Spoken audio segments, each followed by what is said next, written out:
Oui, donc bonjour à toutes, bonjour à tous. Je suis très heureux de constater l'enthousiasme qui a animé cette conférence tout au long de cette matinée et de cette journée. J'aimerais vous remercier pour votre participation à cette table ronde NFT, DAO, paiement, MNBC, Security Token, qu'attendent du futur des cryptoactifs. Donc ces dernières années, nous avons beaucoup entendu parler des actifs numériques, des stablecoins, de la finance décentralisée, comme une classe d'actifs dans laquelle investir. Aujourd'hui, nous tâcherons de vous démontrer les perspectives que permettent les cryptoactifs dans notre système financier et bancaire actuel. Donc pour ce faire, j'aimerais accueillir les 5 experts qui vont animer cette table ronde. Donc nous avons Justine Desteboller, donc manager de l'équipe blockchain et cryptoactifs Asia Partners. Nous avons Stéphane Duzan, COO de Société Générale Forge. J'aimerais aussi accueillir Sébastien Gouspillou, président de Big Block Data Center, Nicolas Pouard, VP Strategic Innovation Lab, Head of Blockchain Initiative Ubisoft, et enfin Nicolas Decèze, vice-président de France Payment Forum. Donc nous essayerons, durant cette table ronde, d'accorder un temps à la fin à la partie de questions-réponses, si le temps nous le permet. Donc nous allons commencer cette table ronde avec le sujet des NFT et avec Nicolas Pouard, qui nous parlera de la taxonomie des NFT. Donc Nicolas, ma première question. Depuis un an, l'actualité autour des non-fungible tokens est brûlante et il n'est pas toujours facile de s'y retrouver. Pouvez-vous nous exposer les différents types de NFT ? 1, 2, ça marche? Ouais, ok. Oui, alors, comme je ne connais pas le niveau de connaissance de l'assistance et qu'on m'a demandé d'être assez pédagogue, je vais tenter de l'être, en commençant par essayer de définir un petit peu ce que sont les NFT. Donc, non-fungible token, donc on l'entend, hein, c'est une définition privative, comme on dit, qui se distingue des tokens fongibles. Donc, pour faire simple, les tokens fongibles, c'est plutôt ce qu'on connaît le mieux aujourd'hui autour des crypto-monnaies notamment. Donc la spécificité des tokens fongibles, c'est d'être interchangeable. Vous pouvez prendre un Ether pour un autre Ether pour payer quelque chose. C'est aussi ce que vous connaissez avec les monnaies fiduciaires classiques. Et puis c'est divisible au centime pour l'euro, au millionième pour le bitcoin, je crois, peut-être plus. Et donc les non fongibles, ça a ces autres caractéristiques qui sont en particulier l'unicité. On peut garantir l'unicité grâce à un token non fongible, première chose. Par cette unicité, ou si vous voulez, si on devient un tout petit peu plus technique, vous pouvez imaginer que c'est un numéro de série sur la blockchain. À partir de ce numéro de série, de cet identifiant, si vous voulez, du coup, vous ne pouvez pas prendre un autre. Il n'y a pas l'interchangeabilité dont on parlait tout à l'heure. Puis il n'y a pas immédiatement la divisibilité dont on parlait tout à l'heure. Donc l'idée vraiment du NFT, le concept de base, c'est quand même vraiment d'assurer la rareté numérique. C'est quand même le point essentiel à retenir. NFT, rareté numérique, rareté digitale. Donc une fois qu'on a ça, et enfin, dernière chose, ça c'était sur fongible, non fongible. Autre chose à retenir, c'est que du coup, qu'est-ce que ça garantit? On est bien sur, en fait, une standardisation de la preuve de propriété. C'est à ça que sert le NFT. Garantir, à un moment donné, à un endroit, une propriété numérique. Alors, parler de typologie, c'est beaucoup dire, mais en tout cas, ce qu'on voit, c'est que le fait d'avoir cette couche de standardisation numérique sur le web, ça permet d'assurer, du coup, différentes, ça va s'exprimer dans différents domaines. Donc vous allez avoir, par exemple, peut-être certains d'entre vous l'ont vu, on va pouvoir utiliser un NFT pour garantir l'unicité et la preuve de propriété ou la propriété d'un objet physique. Donc je crois que c'est je sais plus, j'ai oublié la news d'il y a quelques jours, il y a un tableau, je sais plus si c'est Picasso, un Picasso je crois.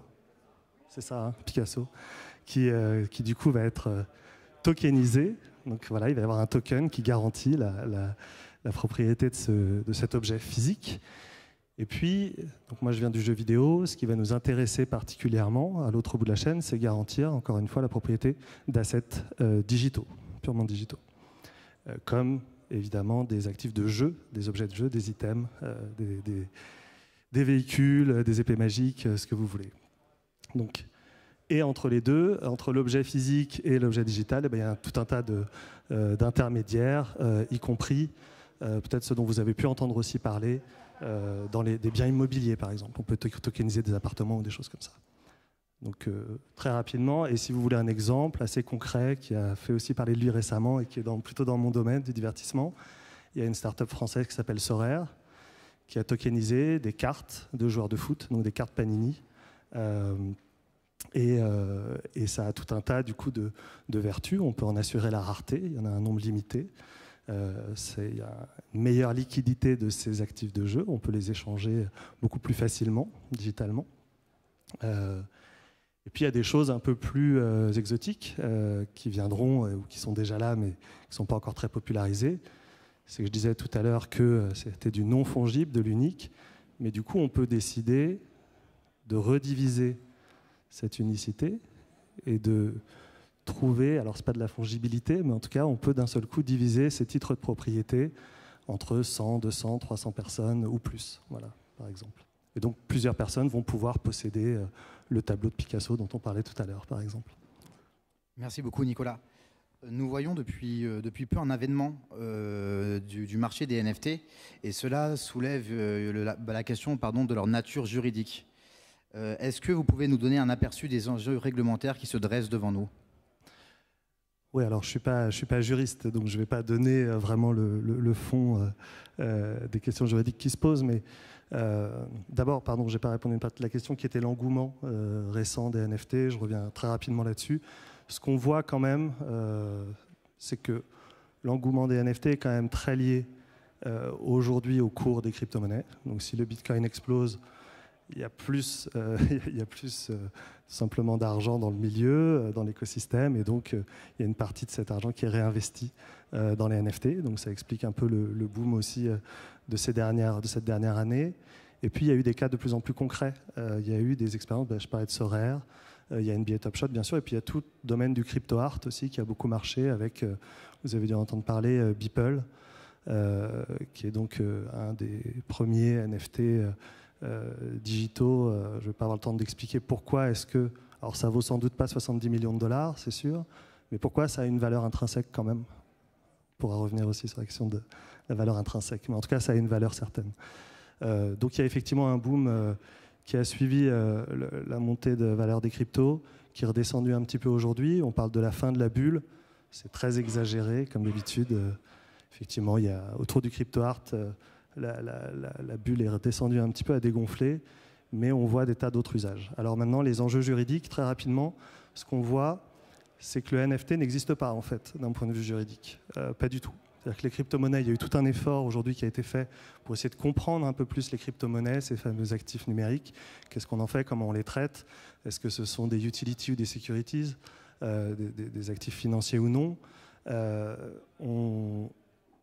Ce qu'on voit, nous, dans le jeu vidéo aujourd'hui, c'est que si on veut pouvoir proposer des NFT à nos utilisateurs, à nos joueurs, en fait, aujourd'hui, du point de vue de la régulation, c'est pas que c'est pas possible, mais c'est que ça n'entre dans aucune case. Et que si vous êtes un peu familier de ce domaine-là, il y a un test qu'on appelle le Howey test, qui consiste à poser 4 questions pour savoir si un actif est un actif financier ou non. Et il y a une de ces questions, enfin les 4 questions prises ensemble, font que presque systématiquement, les NFT vont tomber dans ce cadre-là. Mais en réalité, ils ont une utilité dans nos jeux. Donc en fait, ils sont ni utility, ils n'ont pas d'usage, enfin ils ont un usage, mais ils ont une valeur financière. Et ils ne sont pas security, ce ne sont pas de simples actifs financiers, ils ont des usages dans les jeux ou les autres usages dont je parlais.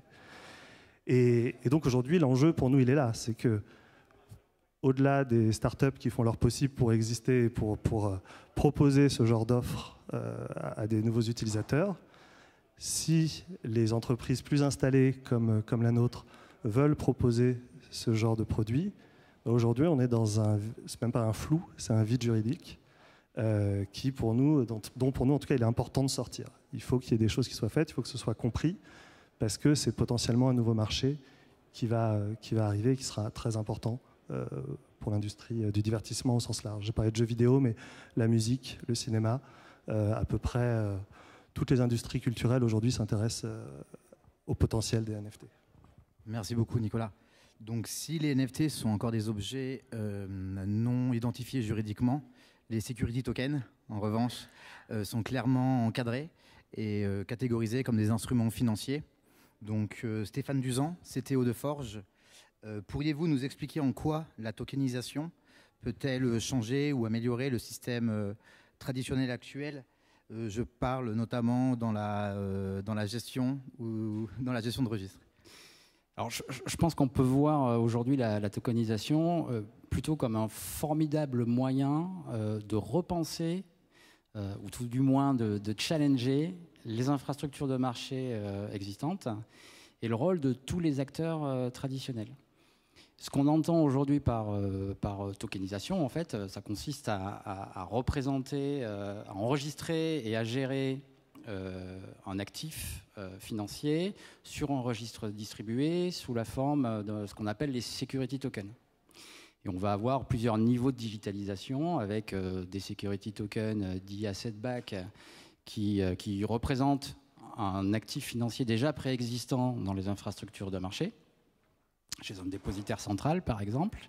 C'est un bond qui existe déjà, mais qui va être représenté sur la blockchain. Et puis on a les security tokens dits nativement digitaux qui, eux, sont des instruments financiers qui vont être émis directement sur un registre distribué sans passer par un dépositaire central. Donc on peut avoir un niveau de digitalisation maximal. Dans les deux cas de figure, il y a un vrai changement de paradigme.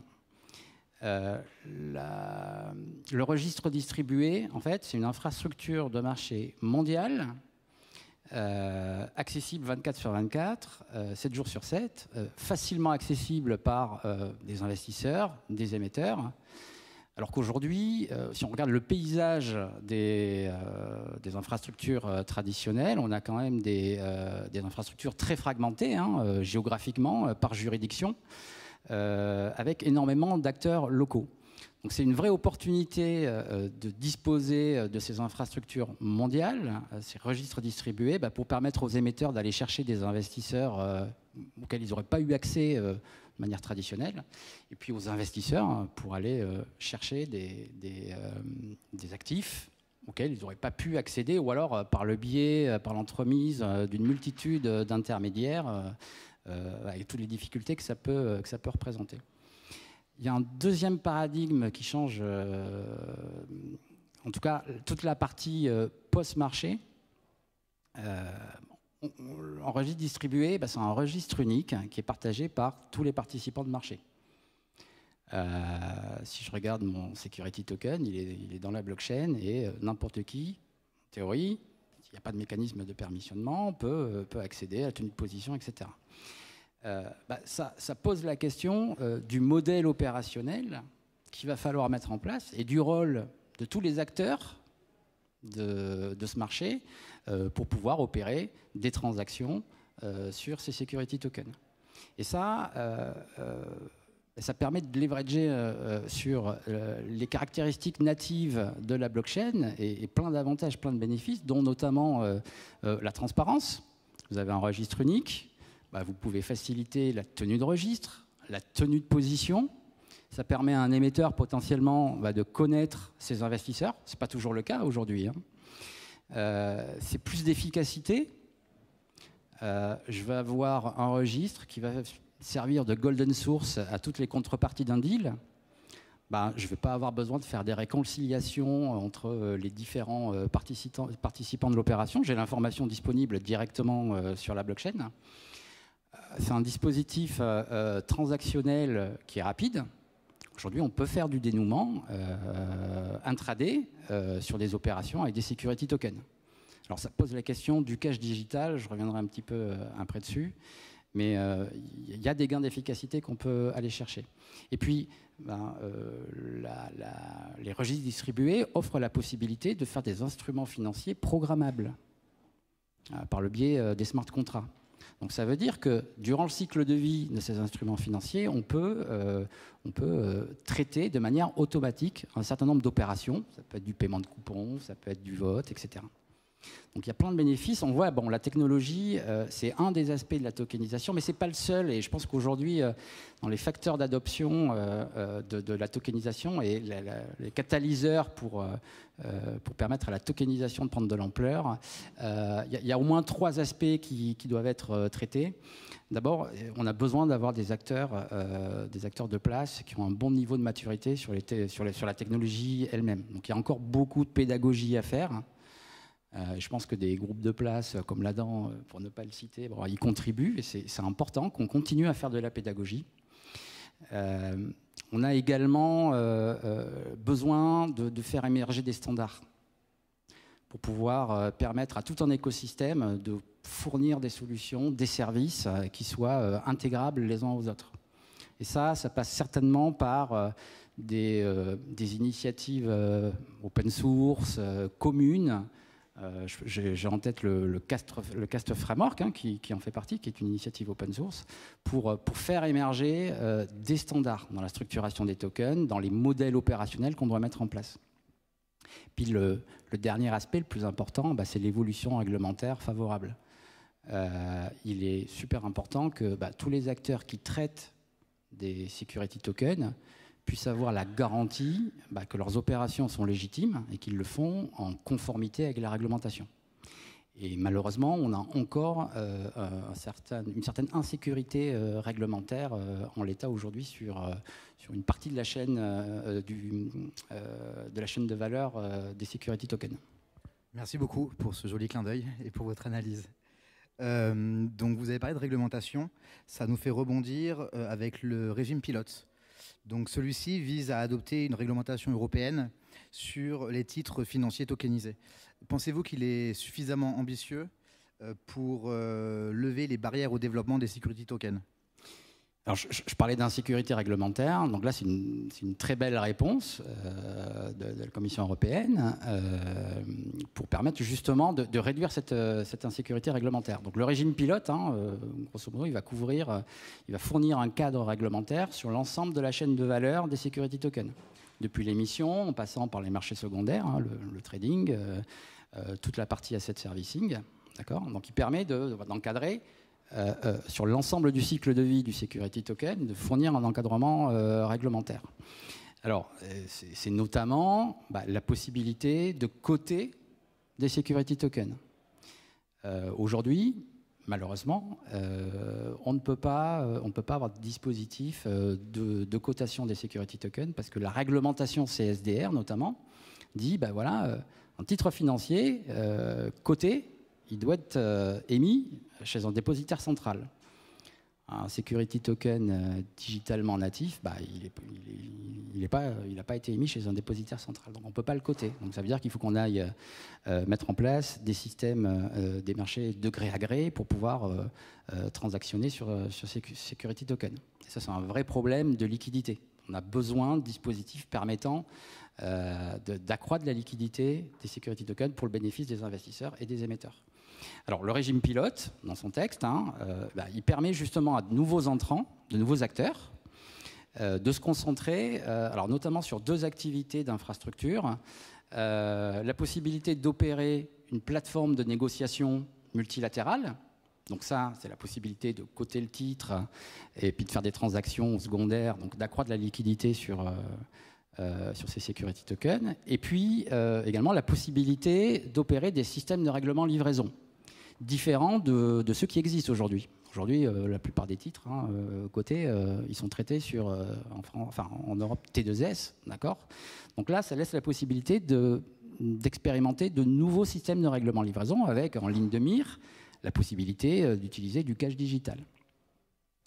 Il y a un régime d'exemption qui a été proposé dans le cadre du régime pilote pour permettre à des acteurs qui ne bénéficient pas aujourd'hui d'un agrément de MTF ou d'un agrément de dépositaire central de pouvoir opérer et de pouvoir proposer des solutions verticalement intégrées, donc efficientes, depuis l'émission jusqu'au traitement post-marché des titres.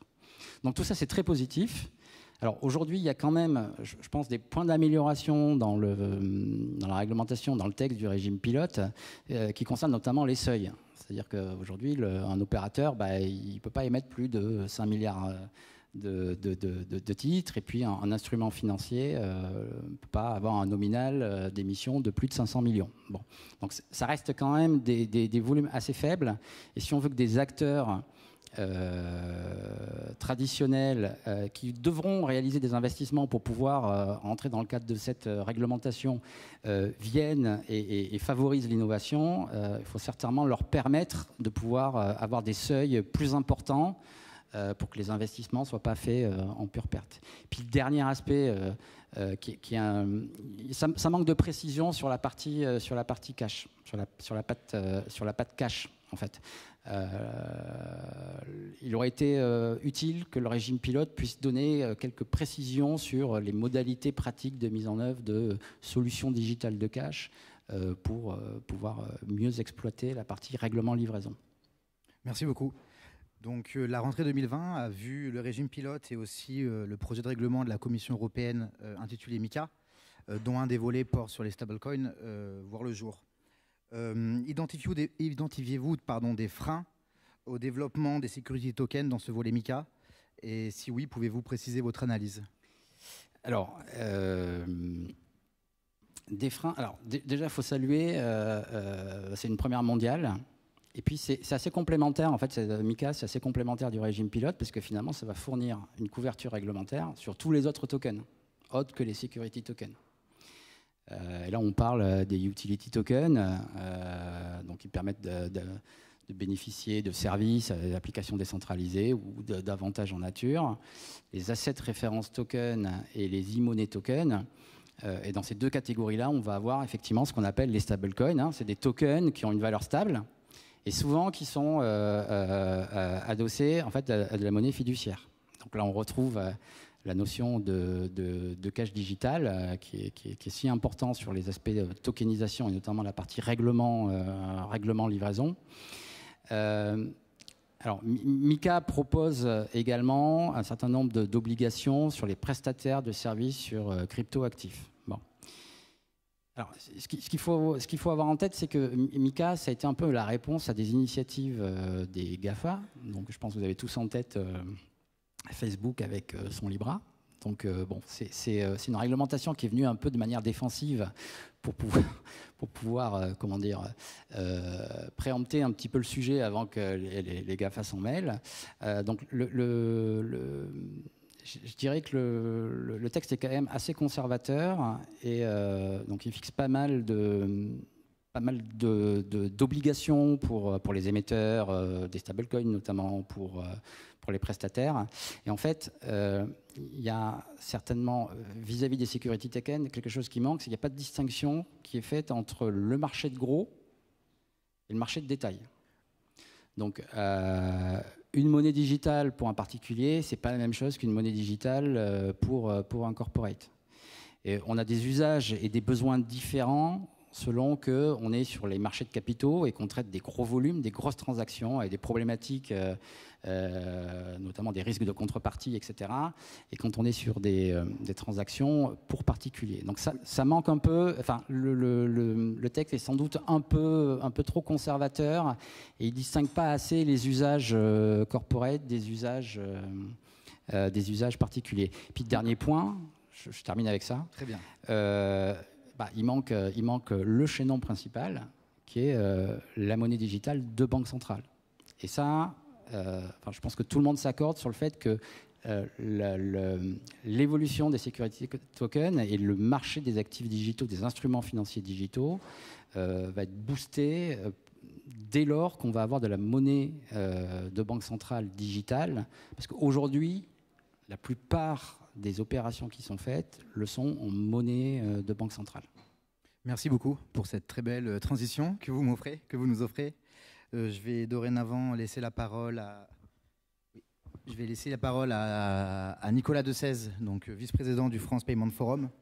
Donc Nicolas, on le voit à travers les enquêtes, les récentes enquêtes de la BRI, les banques centrales du monde entier se penchent depuis quelques années sur la question des MNBC.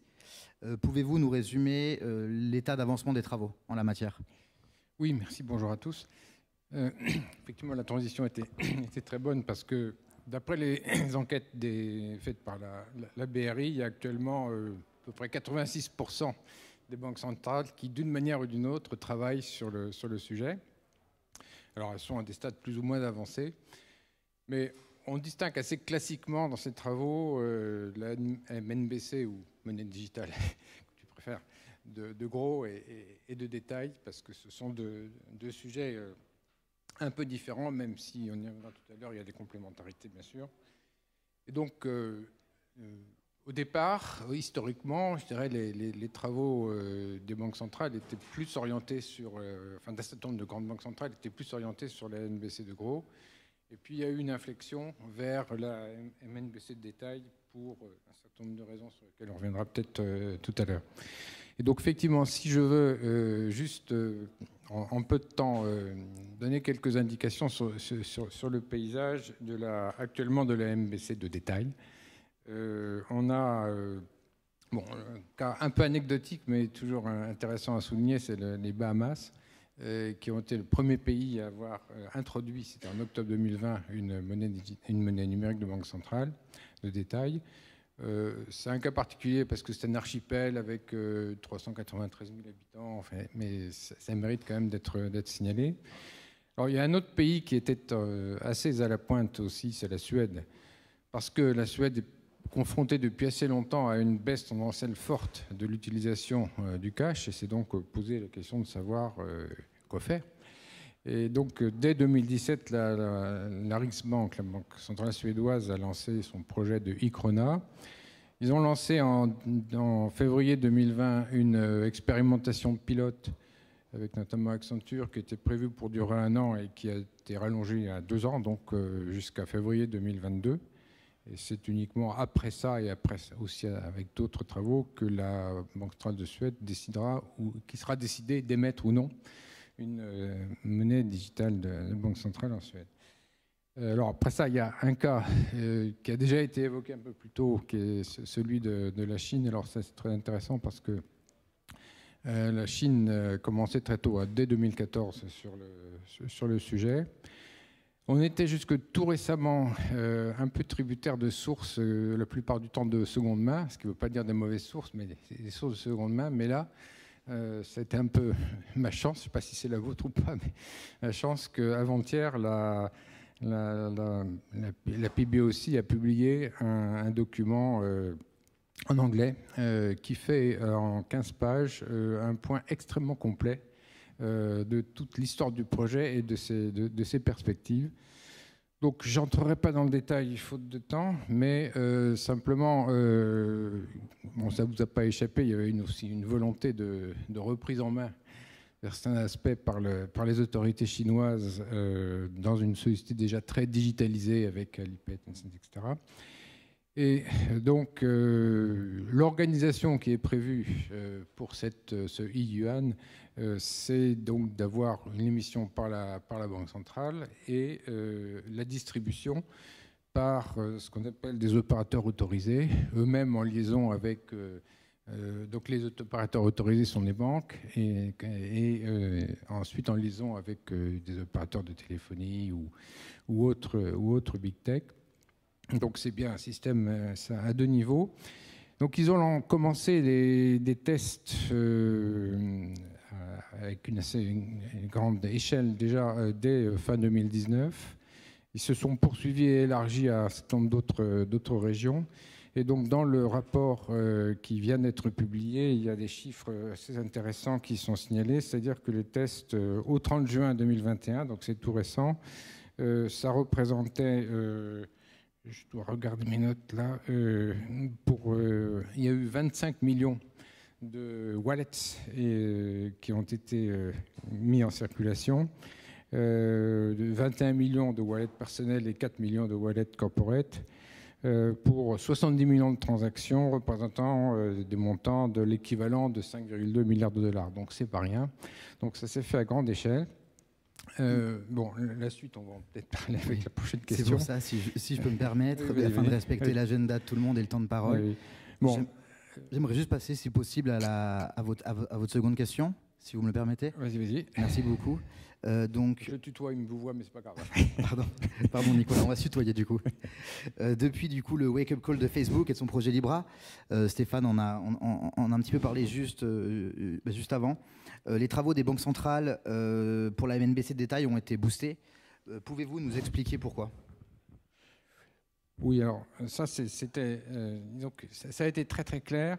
Au moment de l'annonce de la publication du white paper de Libra, il y a eu des réactions politiques fortes sur le thème de la souveraineté monétaire. Moi, je trouve qu'à ce moment-là, la France assurait la présidence du G7, donc il y a eu à la fois des réactions de Bruno Le Maire et ensuite donc un rapport du G7 qui a été confié à Benoît Cœuré. Et donc, c'était assez largement orienté sur une réaction de type liée à la souveraineté monétaire.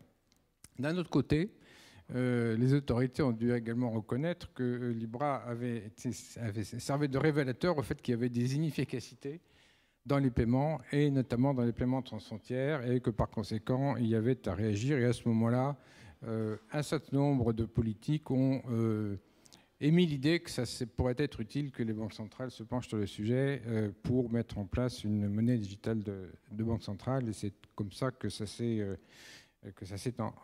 embrayé, ou disons qu'il y a eu cette inflexion vers la monnaie digitale banque centrale de détail.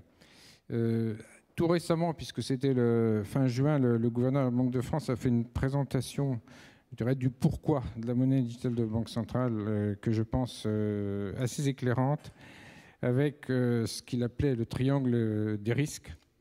Donc pour faire face à un risque de marginalisation de la monnaie de banque centrale, à la fois dans les paiements de détail, mais également pour le règlement des actifs tokenisés, donc ce qui a été évoqué tout à l'heure par Stéphane. Deuxièmement, le risque de perte de souveraineté monétaire avec l'apparition d'offres des fintechs, des cryptoactifs et stablecoins. Et puis aussi le risque de perte de terrain de l'euro dans son rôle international, avec notamment les avancées de monnaie digitale, banque centrale extra-européenne, dont le yuan numérique. Merci beaucoup. Juste, du coup, il va nous rester 2 petites minutes pour conclure sur votre exposé, très intéressant. J'aimerais que vous nous parliez à propos des prochaines étapes. Quelles sont les prochaines étapes au déploiement des MNBC, notamment si on peut se focus, du coup, vu qu'il nous reste 2 petites minutes, sur peut-être l'Europe, la France. Je vais prendre juste 4 cas. Je voulais citer tout à l'heure. Le Royaume-Uni a lancé en mars 2020 une première consultation publique sur la MNBC et a lancé en juin 2021 une nouvelle consultation publique qui élargit le scope puisqu'elle porte sur les New Digital Monies, et donc qui couvre à la fois les monnaies digitales de banque centrale et également les stablecoins.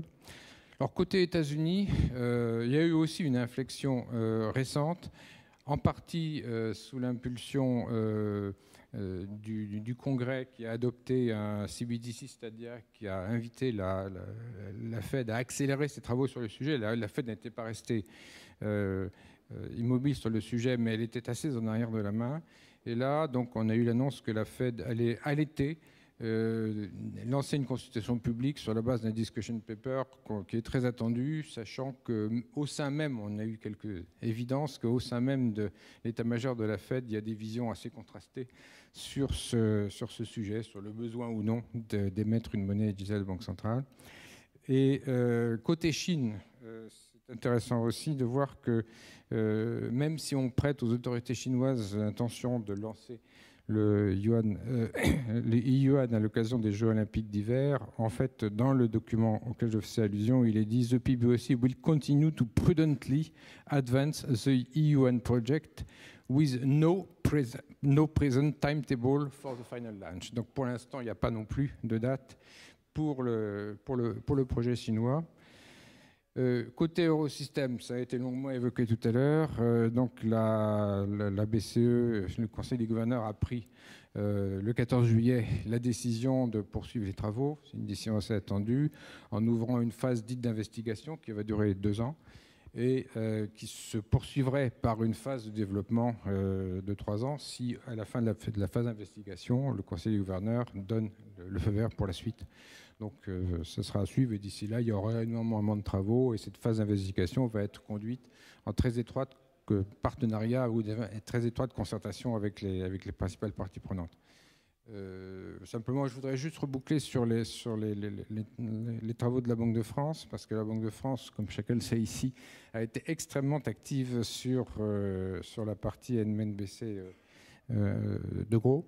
Et dans son discours de Paris Europlace d'il y a quelques jours, le gouverneur soulignait la complémentarité entre la MBC de Gros et de détail et appelait de ses voeux que la suite permette de combiner les deux. Et je pense que ce serait effectivement une très bonne idée. Merci beaucoup Nicolas pour ce très riche panorama que vous nous avez offert. Je vais maintenant laisser la parole à Sébastien Gouspillou, donc président de Big Block Data Center, qui nous parlera du minage et de son protocole associé, du coup le Proof of Work. Sébastien, on a une actualité aussi brûlante concernant le minage. Donc, au regard du premier domino tombé qui est le Salvador, selon vous, quel est le potentiel du Bitcoin comme monnaie à cours légal? Quel est son potentiel comme valeur refuge? Et pour conclure, que dites-vous aux gens qui le voient comme un instrument spéculatif uniquement? Bonjour à tous. Alors ça fait 3 grosses questions en une. Pour ce qui est du chemin de Bitcoin en tant que monnaie légale, il suit son chemin qui était tracé depuis le départ. Là j'entends que 86% des banques centrales étudient un CBDC. C'est juste une reconnaissance incroyable qu'on ne pouvait pas trop imaginer. Nous, Bitcoiners, il y a encore 5-6 ans de ça.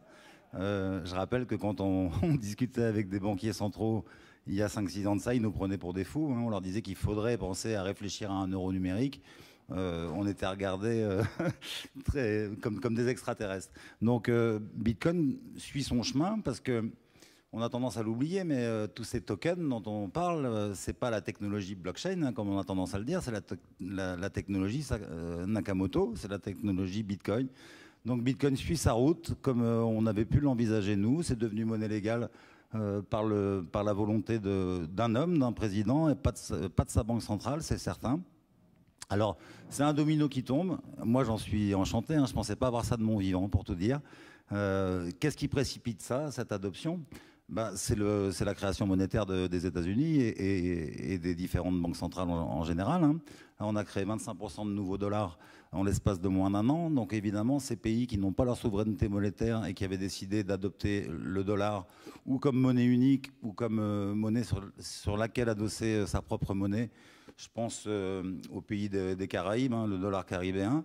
Donc ils se retrouvent avec une monnaie, l'US dollar, dont ils avaient fait le choix de la stabilité. Ils se retrouvent avec une monnaie en pleine inflation monétaire, donc avec de gros doutes sur la fiabilité, de la stabilité de cette monnaie.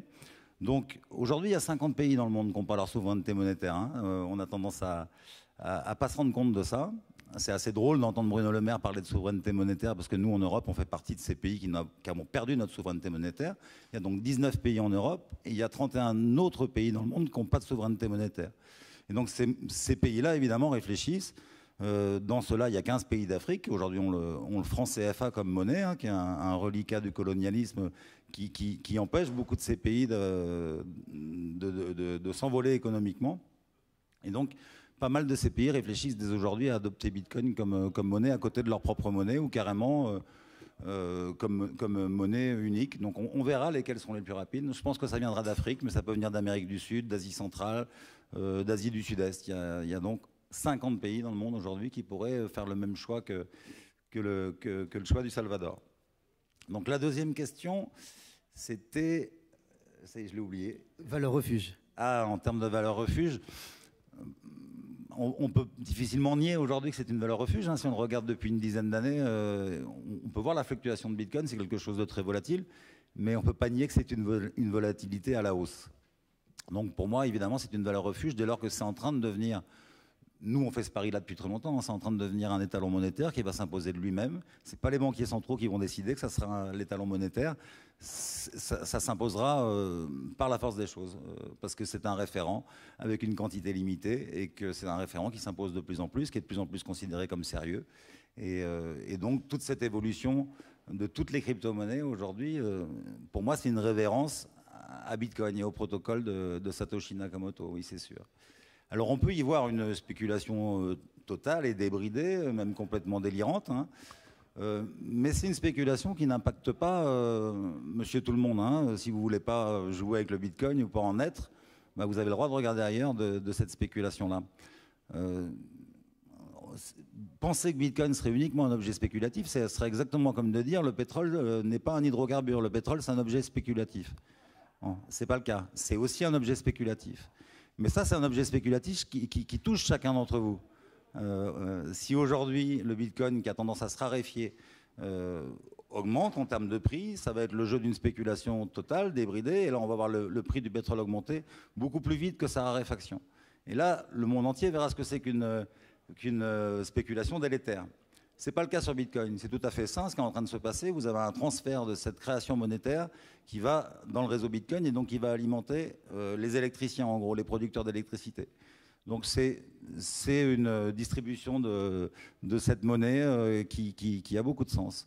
Donc ce n'est pas juste un objet spéculatif, même si effectivement c'est très spéculatif. Et on ne peut pas le nier, c'est certain.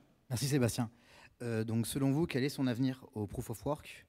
On entend notamment parler du Salvador qui va utiliser son énergie naturelle pour miner du Bitcoin. Quels sont les cas d'usage à venir pour rendre le POW moins énergivore ? Pour moi, c'est une erreur de concept d'envisager de rendre la Proof of Work moins énergivore. On a besoin de cette consommation d'énergie. Envisager Bitcoin juste comme sa consommation d'électricité et ne pas voir la nature de cette consommation, la nature de la production d'électricité qui est donnée aux mineurs, c'est une erreur fondamentale. C'est-à-dire qu'aujourd'hui, vous avez trois sortes d'énergie, le nucléaire, le renouvelable et le carboné, gaz, pétrole, charbon. Si on veut développer les ENR, on sait que sur les ENR, il y a du surplus. Le nier, c'est pas connaître le marché mondial de l'électricité. Aujourd'hui, quand on crée une centrale hydroélectrique, on n'a pas la clientèle en face à un moment T. C'est comme ça. On ne va pas créer une centrale de 5 MW parce que la demande est de 5 MW. On va créer une centrale en fonction de la force motrice de l'eau et du développement envisagé de la région en demande d'électricité. Donc on crée toujours plus gros que ce qui est demandé et c'est bien normal parce qu'on crée pour l'avenir. Et il y a un moment, toujours un moment, sur le renouvelable, on a un décalage entre l'offre, ce qu'on est capable de produire, et la demande locale. C'est toujours le cas. Et aujourd'hui, toutes les créations de sources durables sont subventionnées par les États, sont subventionnées par les grandes organisations mondiales que sont l'ONU ou l'Union européenne. C'est comme ça, c'est subventionné.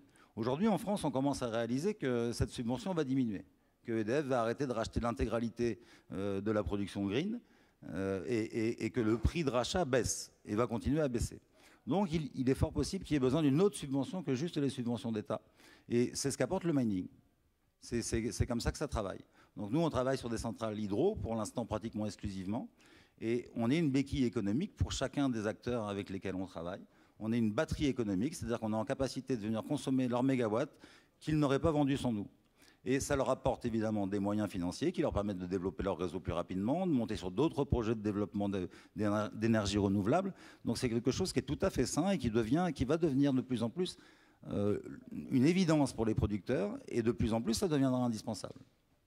Voilà mon idée. Merci beaucoup pour ces explications très claires et pertinentes. Je vais dorénavant donner la parole à Justine Destébolaire, notre dernière panéliste. Donc, qui est manager de l'équipe blockchain et crypto-active chez SIA Partners. Donc, Justine, vous allez nous parler de DAO, donc de Decentralized Autonomous Organization.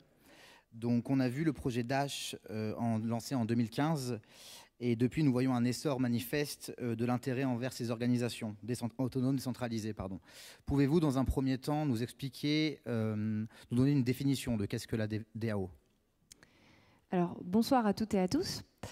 Donc une organisation autonome décentralisée, en français, c'est comme toutes les organisations, une organisation avec un groupe d'individus qui ont des objectifs communs, qui ont une structuration particulière et qui ont bien entendu des besoins financiers et matériels. Donc la particularité de cette organisation, c'est qu'elle repose sur un protocole blockchain qui en assure sa transparence. Et elle est détenue et gérée collectivement par ses membres. Les membres venant des 4 coins du monde sur les bases de la communauté open source, ce qui fait que l'organisation peut tourner 24 heures sur 24 et 7 jours sur 7. C'est un modèle qui fonctionne puisqu'en fait on en parle, c'est le thème un peu d'aujourd'hui, de la finance décentralisée, et de nombreux protocoles de finance décentralisée reposent sur ce mode d'organisation comme Aave, Maker ou Uniswap que vous avez pu voir tout à l'heure, ce matin en tout cas. Donc c'est un modèle qui fonctionne. À date, le marché est valorisé à peu près à 70 milliards de dollars. Ce qui montre l'intérêt des investisseurs. Et si on regarde du côté des utilisateurs, on peut voir que sur ce genre de plateforme, on a à date plus de 100 milliards de dollars verrouillés dans des protocoles dirigés par ce type d'organisation. Donc avant de vous expliquer le fonctionnement de ces organisations, je vais faire un bref passage sur la genèse, qui est à la croisée en fait de l'histoire et de l'homme, enfin des organisations de l'homme et de l'histoire d'Internet. Alors pourquoi l'organisation de l'homme ? Eh bien parce qu'en fait, si on prend l'Homo sapiens que nous sommes, il doit son succès planétaire au fait qu'il est arrivé à gérer des masses d'individus de plus en plus importantes, chose que les animaux ne sont jamais arrivés à faire. Et donc les DAO peuvent être vus comme une nouvelle étape dans cette organisation mondiale pour plusieurs points, en particulier parce qu'elle répond aux besoins des nouvelles générations. Alors, ces nouvelles générations qui ont grandi à l'ère des plateformes numériques vont rechercher davantage d'horizontalité dans les rapports hiérarchiques, davantage de flexibilité aussi dans leur modalité de travail. Elles vont vouloir travailler d'où elles veulent, quand elles veulent, ce qui explique le 24/24 et 7/7. Hein. Et elles vont aussi rechercher une forme d'actionnariat dans les projets auxquels elles participent. Donc c'est pour ça qu'on peut voir vraiment les DAO comme une nouvelle étape dans ces organisations. Et maintenant, pourquoi est-ce que c'est également à la croisée de l'Internet ? Bon, je vous propose un bref rappel de l'histoire de l'Internet public. Donc tout a commencé pour les utilisateurs du grand public avec le Web 1.0 dans les années 80-90, où en fait Internet était purement consultatif. On avait une page qu'on pouvait consulter. Il y avait quelques marketplaces qui émergeaient, mais ça n'allait pas plus loin. Il n'y avait pas forcément d'interaction entre les utilisateurs. Ensuite, dans les années 2000, est apparu le Web 2.0 avec les premiers MySpace, l'ère des blogs personnels et des échanges entre utilisateurs. Donc ça, c'est vraiment l'ère dans laquelle nous sommes encore principalement aujourd'hui, avec les situations un peu monopolistiques des GAFAM et les limites que l'on entrevoit au travers des scandales, que ce soit les scandales sur les données personnelles, que ce soit les problèmes que posent cette capacité d'innovation qui en fait est ultra centralisée, les problèmes de fake news. Et du coup, en réponse aux limites de ce Web 2.0, depuis quelques années, on voit la communauté open source qui travaille sur ce qu'on appelle le Web 3.0. Donc qui apporte des solutions qui protègent davantage l'utilisateur, qui le remet un peu à sa juste place. Donc c'est un web avec des idéaux philosophiques vraiment différents, des idéaux économiques, sociologiques et la technologie qui suit derrière. Et vraiment, les DAO s'inscrivent dans ce web-là, idéologiquement et techniquement. Donc maintenant, on va pouvoir passer à comment fonctionne une DAO. Eh bien, en fait, ça va peut-être vous surprendre, mais quel que soit le cas d'usage, c'est à peu près toujours pareil. C'est-à-dire tout est articulé autour de ce qu'on appelle la tokenomie. C'est-à-dire que le modèle économique comme organisationnel repose sur l'émission d'un token de gouvernance, qui va être appelé à prendre de la valeur si le projet réussit, donc c'est-à-dire si le cas d'usage est pertinent. Donc ce token de gouvernance, véritable incitation financière, permet d'aligner les intérêts de tous les acteurs et permet également d'attirer de nouveaux collaborateurs au protocole qui ont une vision commune en fait du projet sur le long terme. Donc, contrairement aux organisations classiques, les DAO, comme je le disais en introduction, sont en mode plus horizontal. Ils se caractérisent par un actionnariat, une responsabilité et une participation partagée. Les collaborateurs du protocole ne sont pas désignés en fonction de leurs références ou de leurs accréditations, mais vraiment pour la valeur qu'ils vont apporter au protocole. Donc on est vraiment dans une optique de résultat et de production. Donc, ce qui conduit à une coordination sans intermédiaire, de faibles barrières à l'entrée et une fluidité d'entrée-sortie. Donc, pour preuve que cela fonctionne, je vais vous citer quelques projets phares dont certains ont déjà été mentionnés ce matin. Donc, tout à l'heure, bord, il y a MakerDAO. Donc, pour information, à date, il y a près de 6 milliards de dollars qui sont verrouillés dans ce protocole. Et donc, c'est un protocole qui permet, un produit qui permet aux utilisateurs de contracter des prêts en mettant en gage des cryptos. On en a déjà parlé ce matin. Ensuite, il y a Uniswap qui, lui, a une TVL d'environ 4 milliards de dollars. Et là, c'est une plateforme d'exchange de cryptoactifs décentralisée. Donc, on n'a pas besoin d'avoir de KYC, de s'enregistrer pour échanger des cryptos. Et un petit dernier prometteur qui est Synthetix, qui lui a à date 1,5 milliard de dollars verrouillés et dont le cas d'usage est de permettre la création et l'interaction de titres synthétiques. Donc on peut synthétiser de l'or, des actions, vraiment tout ce qu'on veut. Donc, en conclusion, les DAO sont de nouveaux modèles d'organisation, ils permettent l'émergence de nouveaux business models et dans des délais records de par le 24/24, 7/7. Voilà. Merci beaucoup, Justine. Les projets que vous nous avez évoqués, on peut dire qu'elles ont la caractéristique de commencer en tant que start-up. Comment ça se fait que des grandes entreprises ne se sont pas encore emparées du fait, et quelle serait la plus-value d'implémenter une DAO au sein des grandes entreprises? Alors, c'est vrai que ce qui est intéressant, c'est que la plupart des DAO peuvent naître ces projets peuvent naître d'individus, en fait. C'est même pas des startups, c'est des personnes, des porteurs, et qui tiennent à bout de bras le projet.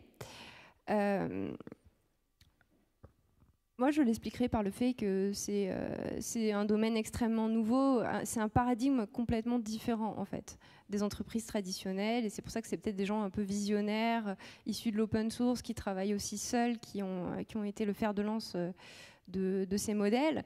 Mais nous, en fait, ce qu'on constate chez SIA Partners, c'est qu'en tout cas, on a de plus en plus de grands groupes, pas forcément en France, mais comme on a un groupe mondial à l'étranger, qui veulent profiter de ce marché. Enfin, quand on dit à un gestionnaire, un chef d'entreprise, qu'il y a des milliards loqués quelque part, en général ça fait tilt, et donc ils veulent se lancer. Donc les avantages, c'est que c'est un réel marché. On peut aussi avoir plus de flexibilité dans les ressources, puisque c'est issu de l'open source. Donc les gens vont se rémunérer en fait par eux-mêmes en fonction du succès du projet, donc une plus grande flexibilité de la masse salariale. Et ça s'applique vraiment à tout type de cas d'usage. Nous, on a des cas d'usage qui vont être purement digitaux, comme des cas d'usage qui vont mêler et le digital et le monde physique. C'est des choses qui se font très bien. Et on voit vraiment une demande croissante et des entreprises prêtes à mettre quelques millions sur la table pour profiter et frapper en premier. Merci beaucoup, Justine. Merci. Donc l'agenda de la conférence ne nous permet pas de développer la partie de questions-réponses. Donc je tenais à remercier tous les panélistes pour vos interventions et surtout à vous remercier chaleureusement pour votre participation à cette Crypto Finance Forum. Nous laissons maintenant la parole à Pierre Persson, député de Paris. Merci beaucoup. Merci à vous.